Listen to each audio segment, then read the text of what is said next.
Welcome to the Lady Landlords podcast, where we help women achieve financial freedom through real estate investing. Today, we're sharing Becky's #1 most listened to group coaching call. In this episode, you'll learn how Becky paid for her first down payment, how to pay for your second down payment, and other real estate investing tips for beginners. If you're ready to grow your real estate portfolio, then let's get started. Real estate investing is not the goal. Our goal is financial freedom. Our goal is travel. Our goal is enjoying and living a more purposeful life. Real estate investing is just the vehicle to be able to get us there. Now, once you actually dream big, vision board it out, do a brain dump, get out what those ideas are, what you're really looking for. Then once you do that, then you take calculated steps. That's where now you need to pick your strategy based off of those goals that you set when you were getting clear. Once now you have that clear strategy, that's what you learn about. You don't need to learn about every strategy in real estate investing.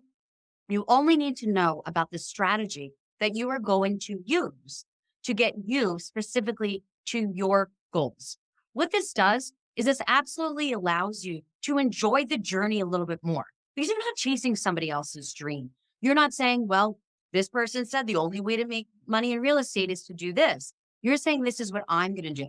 And when you get to enjoy the journey along the way, you stay more committed. You're more able to move forward in those steps, and you have a greater chance of actually reaching those goals because you actually enjoy doing it. You're not chasing somebody else's dream. You're chasing your own dream. Then you want to be able to act. Once you've already figured out what your vision is of where you want to get to, and you pick the strategy that goes with that vision, you can actually confidently take steps. You're now not in that position of that analysis paralysis where you're like, I don't know which way to go. I don't know if I should go left or right. I don't know if these are the right steps for me. You've already determined that in the first two categories here. Now you are able to have the confidence to know that you are making the right steps and you are going in the right direction because you've already laid out that work to make sure that you are working in the direction that you need to be going, not anybody else. So I want to open this up for questions. I gave you guys a lot of information here, and I want to make sure that you guys are clear on next steps. Listen, one of the things that I've been watching throughout the group over the past couple of years is women working through what this strategy looks like. And one of the things that I really feel committed to is making sure that we are actually able to take those goals and make them a reality, that we can actually live within those dreams. So one of the things that I'm actually putting together right now is a very small group of women. Now, I am looking for very specific investors that are ready to go, that are ready to take action and actually want to make a difference within their lives now. I am looking for women that really are ready to live a life of purpose, live the life that they really deserve, that you want to be able to travel off that cash flow like I did. If you want to be able to have that freedom of choice, those are the women that I'm looking for. If that's not you, that is totally cool. I totally understand we are all in different places, but if you're a woman that is saying, listen, I want to make sure that I get that first rental property or that next rental property, or that I double what my cash flow is, or that I have a plan and an exit strategy for my 9-to-5 job, I encourage you to reach out. I love having conversations with other lady landlords. I love being able to connect and learn what other women are doing and seeing how I can help. If you are that action taker and you're ready to get started and really make moves in this business and you want to connect with a small group of women that are also in that same place as you, book a call. Let's have a chat. Listen, I live with the same way that I talk to you guys. I put my money where my mouth is. I'm actually taking off. I'm going down to Mexico purely for the weekend because I can. So I put my calendar link down there in the chat. Feel free to book a call, but I'm promising you now, you're going to have to wait till I get back from Mexico. So I'm going to come back with a gorgeous tan, and then we're going to talk about how we can get you to travel and how you can go to countries too for a weekend. So all right, that's my little soapbox there. But let me go back. I know we had some questions down in the chat. Patty, you want to unmute yourself and ask your question out loud? Read it from the chat for me. Sure. So I'm a public school teacher and we have pretty good retirement plans. So I have put a lot of my extra money into my retirement plans. Right. So I don't have a lot of extra liquid cash now, especially after I bought my first property. So now I've found properties in the area where I want to buy, but I don't have the cash for like the down payment. How did you go from your first property to the second? Sure. So, okay, first thing, we all need to celebrate Patty, who just got her first rental property. So, everybody give a round of applause, put a congratulations down in the chat because that's an amazing accomplishment. Patty and I have been talking about her getting this property for a while. So, I want everybody in this group to make sure to congratulate Patty because that is a huge, huge accomplishment. And she did it long distance, sight unseen, just saying. So, And a piece of advice, I think most people that I worked with on this are women, and they've been great. Like my realtor there even like reached out to me and said, like, I have said that I want to get my next property probably through a wholesaler, so it's under market value. right. And she said she would help me with it Okay. because I think she also, has my back because she's like, well, this is more risky than that. And I have personally found that I prefer dealing with women in real estate. I think most of us here in this room also do. Yes. Yeah. Right.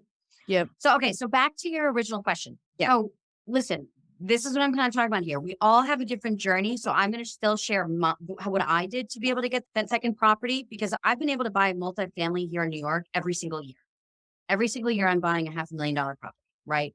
So let's talk about how then I was able to get property number 2. But I want to encourage you to remember that everybody's situation is going to be different. And I'm going to share then a couple different ideas of what you can also do and start thinking about to get some of those creative juices going. So it's interesting because when we went and got approved for that loan, right, our pre-approval, what's interesting is when you get those rates of what you can actually spend on a house, you're like, okay, great, cool. This says I can spend $500,000 on a house. The thing is that you don't have to spend that budget on a house, right? So even though we were actually approved for a certain amount of money, we found a property that was actually under budget, which just sounded weird because the banks make it sound like, okay, great, you have an approval for this amount of money, which means you have to use up every single little dollar that the bank gives you. That is not the case. That is not the case.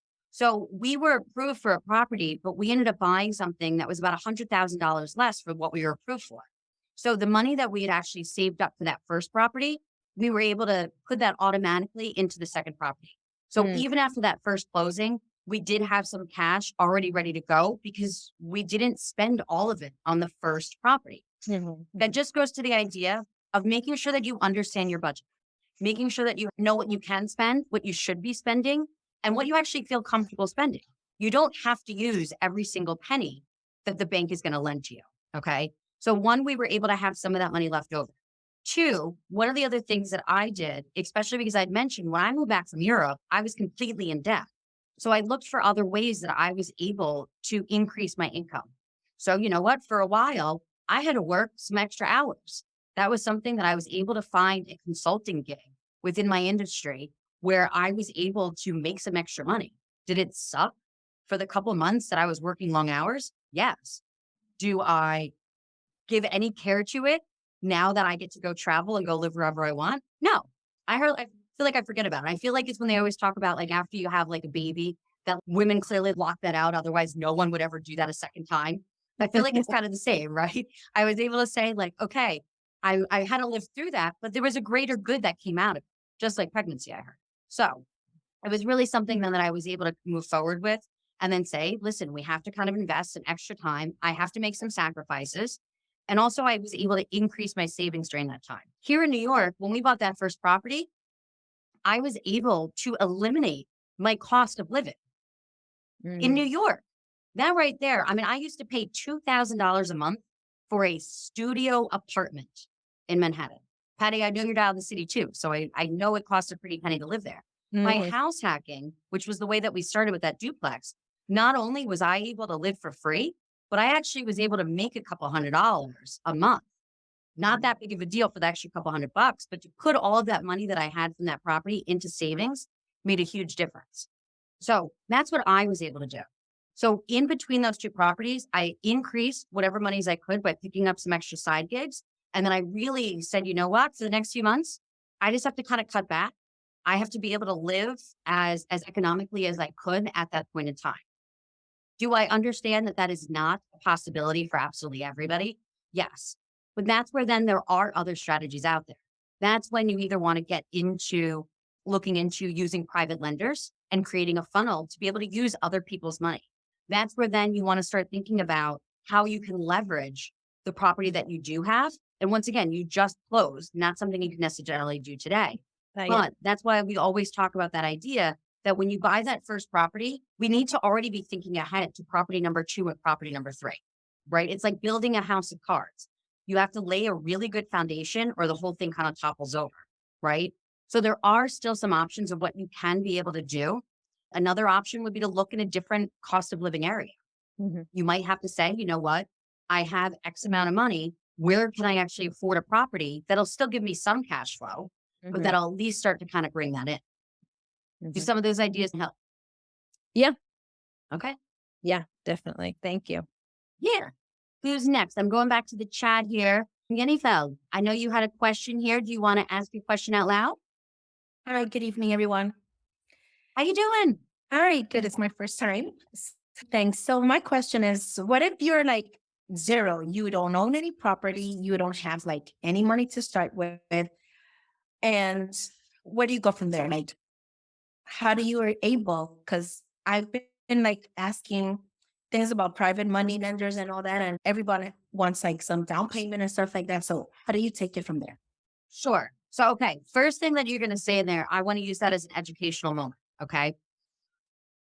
Private lenders are people that you personally know, either from networking, maybe they're a family member, maybe they're an old coworker, maybe they're the friend of a friend of a friend. Okay. Private lenders would not ask for a down payment. Hard money lenders are businesses. Hard money lenders, and we actually have a special webinar that I did on hard money lending. So if you go to our YouTube channel, you can go watch about hard money lenders. Hard money lenders and sometimes some other lenders that like to kind of cross that boundary between really what they are, they call themselves private lenders. It is so not cool. It is so not a cool thing to do in this industry, but a lot of people do that.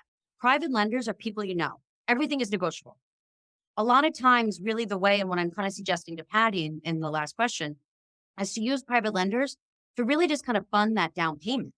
So if you're working with somebody that asks you for that down payment, that is not a private lender, okay? They probably are a hard money lender that's just disguising themselves as a private lender, okay? So I'm going to give you the homework to go find that special webinar about hard money lending, because I think that'll help kind of dispel some of those myths there for you, okay?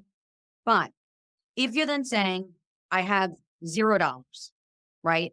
Then I'm going to kind of give you some of the same advice that I was saying to Patty. Then we have to find ways to make money, right? That might either be, like I said, picking up some extra work, or you can kind of scrimp down. You need to really assess where your financial situation is. This is something actually I do with our one-on-one clients within our mentorship program at Lady Landlords. Sometimes there are just tweaks where people don't realize where they actually have money that can at least get their foot in the door with the first property. So I encourage you to kind of go through with that financial assessment and really look at, do I really not have any money? Or is there some money that I can use there? If you're saying then I absolutely have absolutely nothing, then you're going to have to start really talking to some people in your life and see who does have some money that's willing to be a private lender in exchange for an interest. Okay. The best way to do that, best way to find private lenders, this baby right here. Sit there, go through your phone, and start talking to people that you have in your phone. Now, I will say also, we don't want to make this like multi-level marketing here where you're going to call your family and friends and ask them for money. What we want to be able to do when we start looking for private lenders is really the idea of seeing who they know, right? They will tell you, hey, actually, I really like this idea. I want to be your private lender. But we really want to just be kind of gauging an interest on if they know somebody that they can introduce you to. Okay. We also on the YouTube and on the podcast, I have an episode about cold calling that really talks about and gives you a script about how to have that conversation with somebody to see if they would be willing to be a private lender for you. Okay. So you got 2 pieces of homework there. You got to go find that hard money lending webinar on that YouTube channel I put down in the chat. And then also 2, I want you to look for the cold calling episode. That's going to be something that's really going to be able to help you kind of start that conversation with some people. And like I said, we're not going to go spam and scam our friends and family, but we really want to be able to see who we can kind of help and who doesn't want to be a real estate investor. We are the anomaly. Most people do not want to be landlords. So Absolutely not, right? you would say that to buy that first property, you would go through the regular financing situation, like so a regular mortgage. It depends. It depends on your personal situation. Unfortunately, I just don't know enough. I would definitely recommend that you book a call with me and let's have a chat about that. So I can kind of give you more direct advice on what your situation's like. But I'm just trying to give you some general ideas, especially for the other 70 women here too, just about some ways that we can kind of start looking at this. I started with house hacking. I think house hacking is the best idea ever because with house hacking, you only need like a 3 to 5% down payment and then some closing costs. So it's really a great way to be able to get your first property, start to gain some equity in that house, and to purchase it at a lower down payment, and then also lower your cost of living, Perfect. Yeah. right? Which then puts more money in your pocket to get the next property. Okay. Does that help? Like I said, I want to give you some ideas here. All right. Book a call with me. Let's have a chat next week when I get back. Okay. Perfect. Thank you. Yeah. All right. I see a couple hands up. Renee, your hand was first. If you want to unmute yourself, there you are. Hi, thank you. I definitely have listened to a bunch of your podcasts and I've been on your email list for a while, and I appreciate all the information you give. Thank you. I started really paying attention back in, I guess, 2020, and started taking some online classes and really doing some research. And I partnered up with a friend that's in Texas. I'm in Florida. Okay. We have been meeting once a week to kind of try to just like figure out. We both wanted to kind of get into this. Both of our lives have flipped upside down in different ways. And we're like, okay, so we took a little break. We're kind of getting some momentum again. We've got to get our first property. It's now, we're coming up to 2023 here.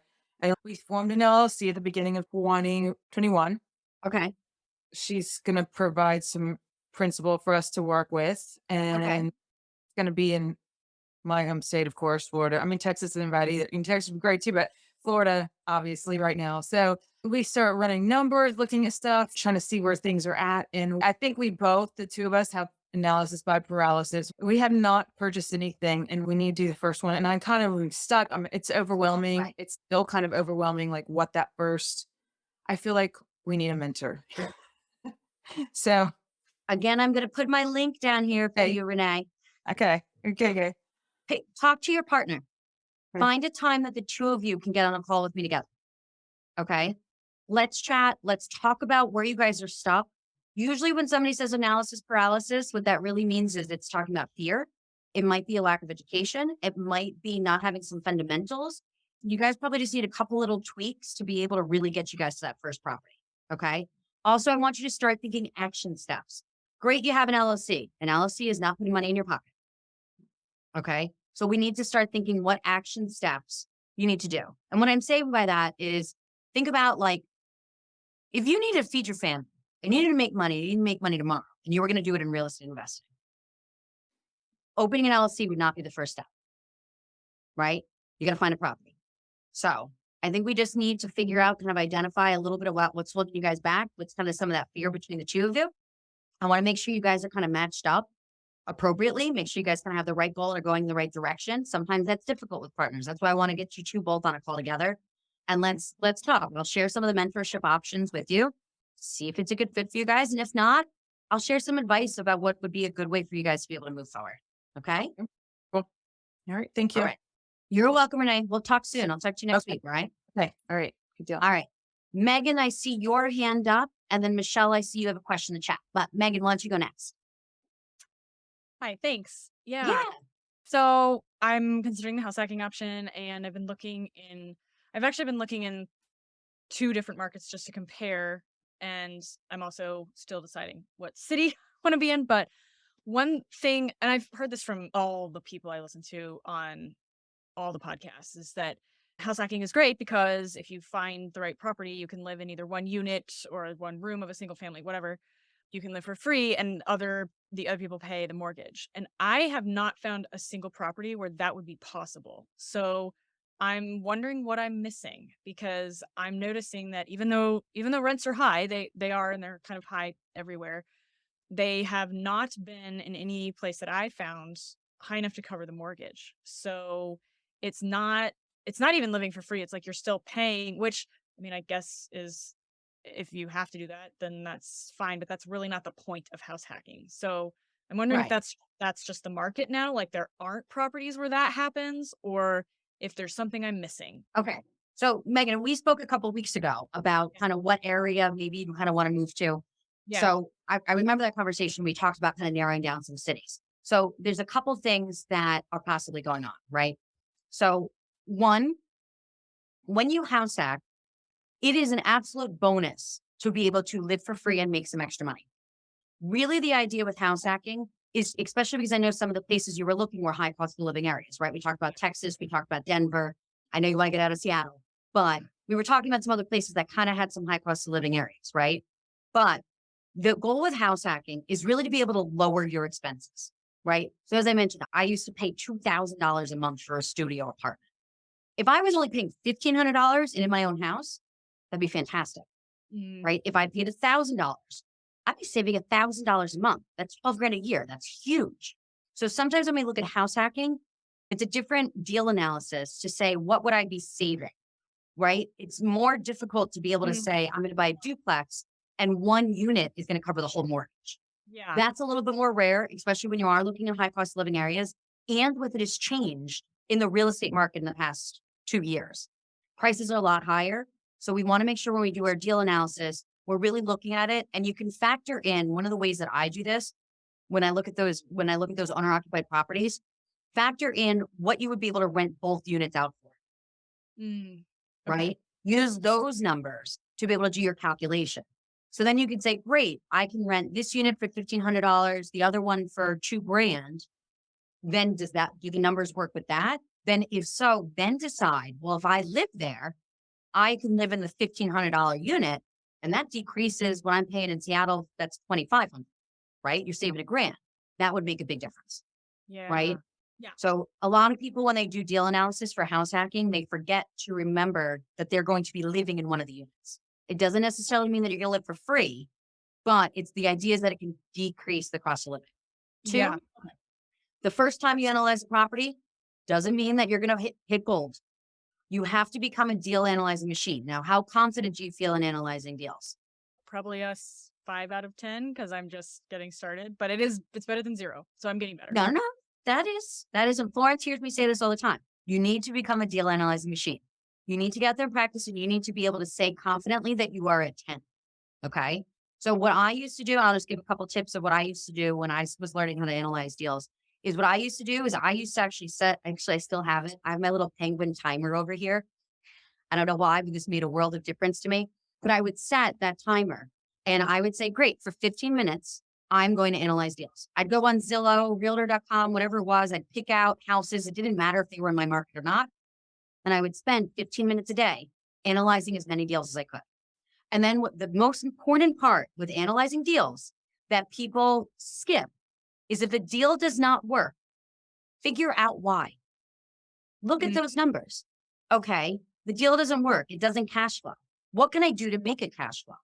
Do I need to raise the rents? Do I need to lower the sale price? Do I maybe not need to be able to do as much of a rehab? Does this property just not have the comps to support this price? So then that way you know if you can actually turn a bad deal into a good deal or if it's just really a bad deal. But by being able to look at it from that angle when you analyze deals, saying this is what's wrong, now let me make it right, you're going to become much better at analyzing deals. That's going to take you from an 8 of I practice all the time, I know what a good deal looks like, to a successful real estate investor that can say I'm a 10. And I want to see you as a 10. Okay. So practice. If you need help with some deal analyzing, let's hop on a call. Let's walk through that. Okay. Okay. Thank you so much. You're welcome, Megan. All right. I had another question here. Michelle, I'm going to read your question out loud since we're almost out of time, but I see that you had asked, how can you buy in a foreign country? Right? So there's a couple different ways to do that. I'm going to, as I talk, Michelle, just put something down in the chat if you have kind of some follow-up questions to this. But so I own in the Dominican Republic, right? There are different ways to be able to do that. Different countries have different mortgage processes, and they also allow foreigners to be able to buy under different conditions. Most of the time, it is very difficult to find a lender in a foreign country that will give you a loan as a citizen to another country. The reason for that is because they can't collect. There's no collateral to that, right? If I default on a loan in another country, they have no reciprocity to come to America and garnish my wages, right? So a lot of times buying in another country does mean that you will need to purchase in cash, but not all the time. It is definitely something that you want to be able to talk to some banks and see if they will. Usually when buying in a foreign country, you will have to put down a large down payment. You're usually looking at 35% plus in most countries. Also remember, mortgage systems are different. In Dominican Republic, usually you're looking at like a 5 to 7 year mortgage, not 30. Also, you're looking at variable rates and balloon rates, right? So you need to understand the ins and outs. A great way to start, Michelle, is to find a knowledgeable realtor in the area that you want to be able to buy, and also talk to them. What is property management like if you're going to use somebody there? What does lending look like? Do you have an attorney I can talk to? And see if they can recommend banks. A lot of realtors in other countries that sell properties in desirable locations, or beach vacations or touristy vacations, they are very used to foreign investors. They are going to know the one bank in the entire country that will lend to an American. So you want to make sure that you're finding those realtors that have the connections and ask them for it. So, and Michelle, you're saying that that's something you'd like to use as a vacation home or as an Airbnb. So you're looking at those touristy areas. You need to then find a realtor that specializes in those vacation rentals.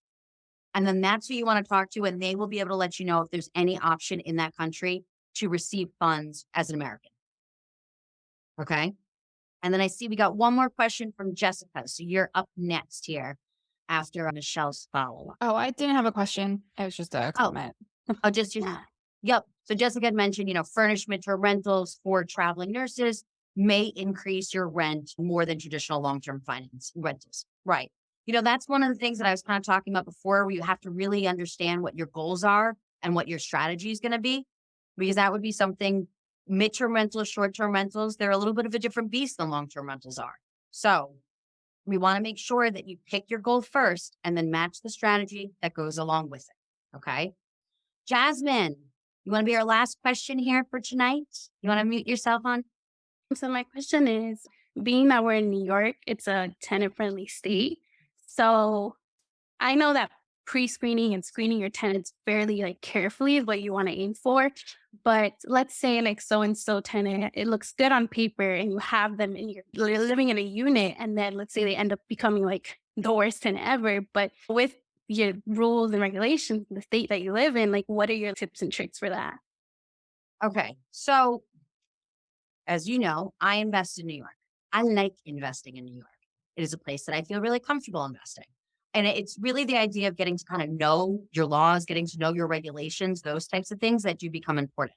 If you want to invest in a different state, a way to be able to kind of learn about where those different places are, one of the best ways to do that, there's this group on Facebook called Lady Landlords that I would totally go and post in and say, hey, is your state tenant friendly? If so, where are you investing? I would ask other investors, right? That to me sounds like a much better way than looking up state laws for 50 different states and reading through all that tenant landlord management. Head over to the group. It tends to be a little bit more in the South. There tends to be a little bit more landlord friendly type states, but let's get really specific on where that is. Plus, as you know, some states can be very different in different parts of the state. New York City has completely different regulations and has extras that the rest of New York State does not have, right? So it's more important than not just finding out about the state itself, but really getting an idea of what can happen in certain municipalities. But I would definitely go and ask Lady Landlords. And honestly, we've had that question brought up multiple times in the group too, of what some other tenant-friendly states are. So I would kind of start there. Does that help kind of give you an idea what to do, hon? It does, yeah. All right, good. Well, once again, we are here at the top of the hour. I want to respect everybody's time. Thank you so much for joining me for tonight. I really appreciate you all being here. So thank you very much for that. Once again, if you would like to find a time to talk further about your specific situation or learn more about the Lady Landlords mentorship options, thank you very much for sharing what's going on in some of your journeys. I will see you all back in the Lady Landlords Facebook group, and be ready for a whole bunch of pictures of me on the beach in Mexico this weekend. Thank you for listening to the Lady Landlords podcast. If you're feeling stuck in your real estate investing journey, visit lady-landlords.com to book a 15-minute orientation call with me and see if you're ready to join our mentorship program. Or you can subscribe to our newsletter and join our Facebook group for exclusive real estate investing tips and offers. Invest with confidence. Become a Lady Landlord today.